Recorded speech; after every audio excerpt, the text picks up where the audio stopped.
Olá, bom dia a todos. Estamos de volta. Passou mais de uma semana, né? 3 semanas, na verdade. Então a gente vai dar continuidade à nossa mentoria da saúde. Eu sou o Dr. Manuel Antônio Lindo e a gente vai dar atenção de novo. A gente é da nossa minissérie sobre TEA, transtorno do espectro autista. Se não me engano, hoje é a sexta, né? É o sexto episódio. Mas antes de a gente começar a falar desse tema, eu quero enfatizar vocês de novo sobre as terapias injetáveis. Lá na Clínica São Bernardino nós temos sim, tá? Assim, produtos para aumentar a sua imunidade, para melhorar, tá? Unha e cabelos. Então tem muita coisa interessante para aquelas pessoas que não podem suplementar via oral, não gostam das cápsulas ou tem má absorção. Nós trabalhamos também com injetáveis. Muita gente pergunta para mim, então eu já estou aqui aproveitando essa live ao vivo para dizer que sim, nós temos. E é muito interessante porque a absorção é imediata e o efeito também. Então tem muito melhor absorção, né? E o efeito é para hoje, né? Então, para quem vai viajar, para quem vai ficar, para quem vai para uma festa, para quem aumente a sua imunidade, prepare o seu organismo. Para quem está com queda de cabelo, para quem está com dor no corpo, tudo isso, ao invés de fazer via oral, nós podemos fazer sim injetáveis. E é muito simples, prático e não custa caro, ok? Então, voltando ao tema da TEA, transtorno do espectro autista. Hoje eu trouxe até meu tablet porque não deu tempo de fazer a impressão, foi muita correria. Então, a gente vai falar hoje a penúltima parte. Eu acho que para a próxima a gente finaliza com o tratamento. Mas eu vou enfatizar de novo o tratamento do intestino. Olha quanto tempo a gente está falando do intestino. Não é perdendo tempo não, é ganhando informação, porque assim vocês vão melhorar muito qualquer tratamento que vocês forem fazer, tá bom? Então não vai ser diferente do transtorno do espectro autista, tá? Então o TEA, né, a gente sabe muito bem que o intestino tem suas funções, tem muita importância, é reconhecida como o segundo cérebro para alguns pesquisadores, e eu vou dizer por que ele é considerado o segundo cérebro, tá? Porque eles, assim, suas ações são determinadas também como o funcionamento do organismo, incluindo as funções neurocomportamentais. O intestino tem funções neurocomportamentais, tá? Claro que a função mais conhecida está associada ao sistema gastrointestinal, né? Que é a digestão, né? A ingestão dos alimentos, a digestão deles e também da absorção dos nutrientes, tá? Que devem ou não. Então ele vai decidir o que pode e o que não pode. Olha como o nosso intestino é inteligente. Você vai comer um alimento que o corpo não quer, ele decide se entra ou não entra no seu organismo. Ele absorve ou ele excreta, ele elimina. Então ele tem essa função também, tá bom? Ele faz um assist e controle de excreção, tá? Porém, as funções do intestino são muito mais amplas do que essas que a gente imagina, tá? Pra você ter uma ideia, o intestino nosso tem de 8 a 10 metros, tá? Esse intestino, tá? E uma superfície de total de 400 metros quadrados. Olha a trama de intestino que nós temos dentro do organismo. É a maior área exposta ao meio ambiente e, portanto, mais sensível a substâncias agressivas e imunogênicas, tá bom? Quando saudável, é dotado de uma enorme capacidade de selecionar os nutrientes necessários ao funcionamento do organismo e impedir a absorção dos seus agressores. A gente come errado e ele tenta nos controlar, nos proteger. Mas se você consome muito alimento errado, chega um momento que ele não dá conta, tá bom? Então, vamos atender os desejos do nosso intestino, dar o alimento correto. Pra você ter uma ideia, 90 a 95% da sua serotonina, que é o hormônio da felicidade, é produzida na mucosa intestinal, né? Dos neurotransmissores, tá bem? A serotonina. Qualquer estresse físico, mental ou emocional pode sim refletir na aceleração ou desaceleração dos movimentos peristálticos, que pode causar prisão de ventre, diarreia. Então, se você está emocionalmente abalado, pode te constipar, prender o seu intestino, como pode soltar. Às vezes você vai fazer uma prova, vai viajar, porque aquela ansiedade interfere na sua motilidade intestinal. Vocês já perceberam isso. Com certeza vocês já passaram por isso, né? O inverso também é verdadeiro, ou seja, desequilíbrios funcionais do intestino podem levar o organismo a ter dificuldades de lidar com qualquer tipo de estresse. Olha só. Então, se você ingere alimentos errados, também ele vai fazer essa esse problema de constipação, o soltar. Não só o emocional, e sim o alimento, tá? E está surgindo cada vez mais evidências de que a permeabilidade do intestino e a microbiota influenciam no comportamento em funções do sistema nervoso central, que está tudo conectado com o tema de hoje, que é o TEA, transtorno do espectro autista. Então, se seu filho, sua filha, né, você está tendo um problema intestinal, isso está levando a um problema neuronal, parte cerebral, tá? Então, com visto, hoje sabemos que as funções do intestino são muito mais abrangentes do que somente digestão e absorção e secreção.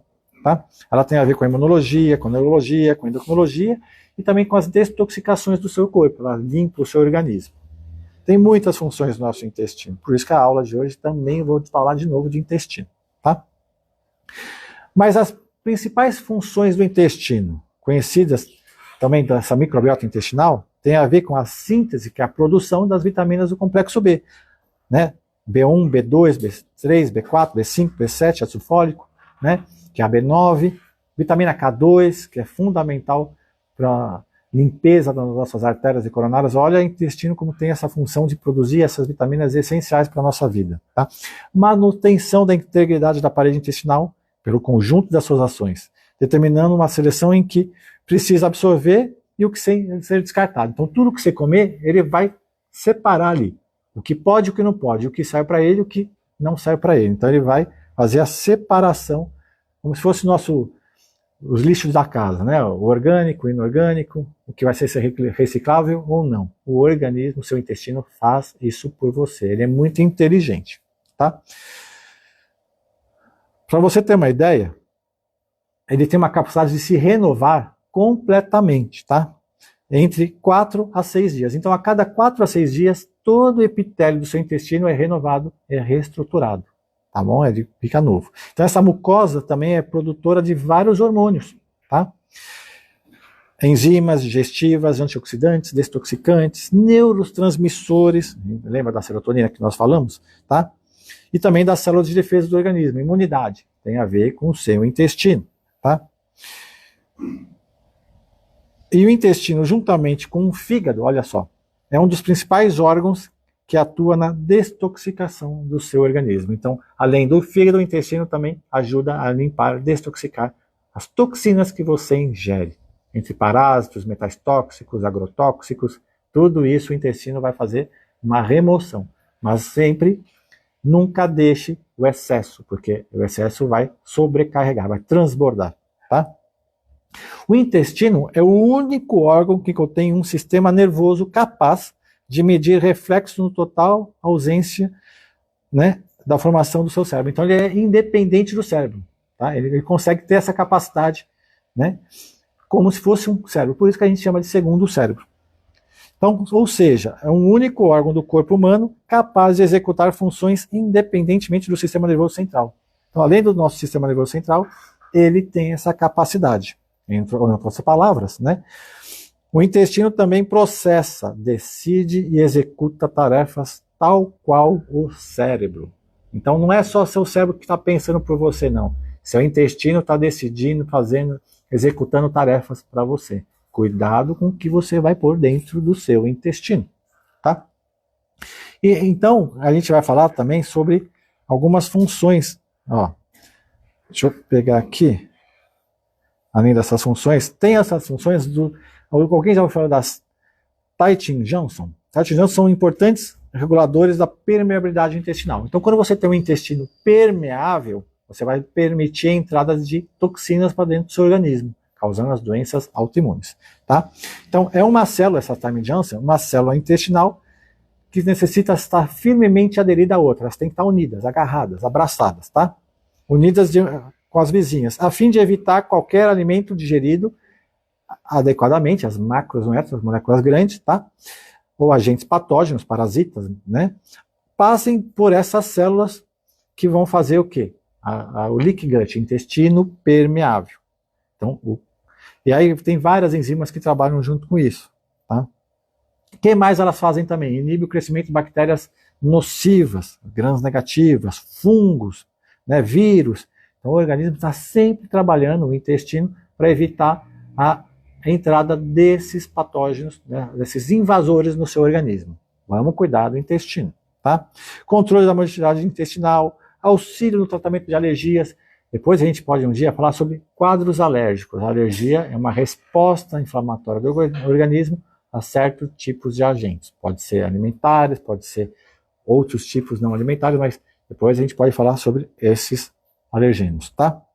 Então, quando você tem uma permeabilidade intestinal, nós chamamos de disbiose, uma disfunção desse intestino. Então, é uma inflamação do intestino, e essa inflamação sistêmica específica vai para o cérebro. E são componentes biológicos e fisiopatológicos essenciais para o desenvolvimento do transtorno do espectro autista. Então, se o intestino está inflamado, com certeza é um dos causadores desse transtorno do espectro autista.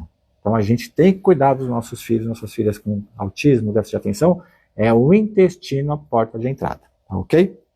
Então, essa disbiose pode existir tanto na mucosa oral, no trato gastrointestinal ou na mucosa vaginal, também das mulheres. Porém, geralmente, a disbiose intestinal precede as demais, afetando negativamente a saúde física e mental e emocional do ser humano.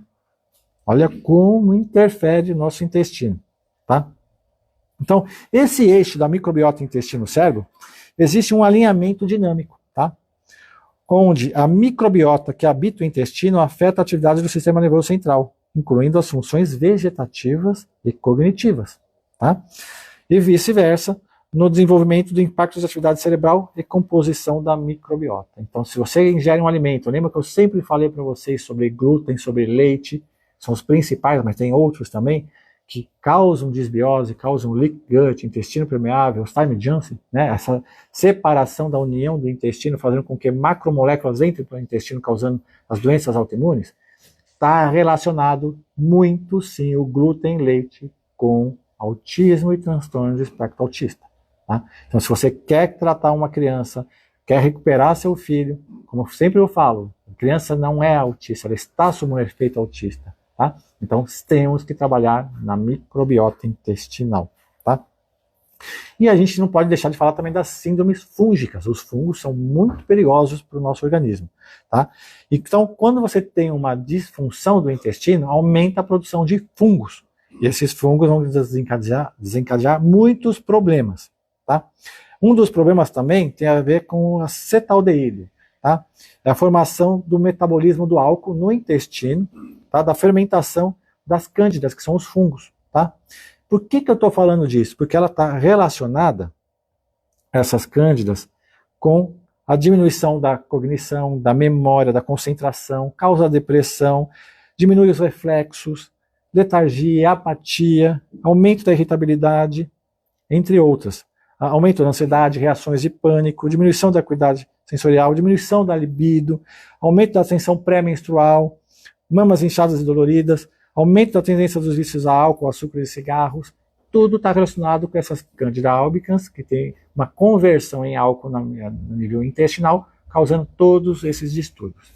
Então, antes de a gente entrar no tratamento, que vai ser na próxima semana, eu queria dar mais essa ênfase à microbiota intestinal, ao nosso intestino. Então, se você pegar todos os outros episódios e a gente somar com esse, você já está conseguindo enxergar a solução do problema. Não é medicamentoso, tá ok? Então, trabalhar na suplementação, trabalhar na desintoxicação, corrigir a nossa alimentação, a nossa nutrição, para fazer o intestino ser funcional e não inflamado. Tá? Então, não é um medicamento novo que vai sair, ou um medicamento do psiquiatra que vai resolver um problema. Isso aí vai anestesiar a cura. O problema está aqui, na disfunção dos complexos B, né, deficiência deles, na intoxicação, né, de metais tóxicos. Nós sabemos como causa essas intoxicações, por onde chegam essas intoxicações, eu já falei nas anteriores aulas, mais a inflamação do intestino. Então a gente está juntando tudo para chegar lá na frente, que vai ser na próxima aula, o tratamento definitivo para você reverter esse processo, ok? Então aproveitem, assistem as anteriores aulas, vamos juntar todos esses episódios, que é um quebra-cabeça que no final vai ficar perfeito. Então, na próxima semana a gente vai dar início ao final desse ciclo, que é o TEA, tá? tá? Com o tratamento para vocês reverterem esses problemas, tá ok? Uma excelente semana e até a próxima.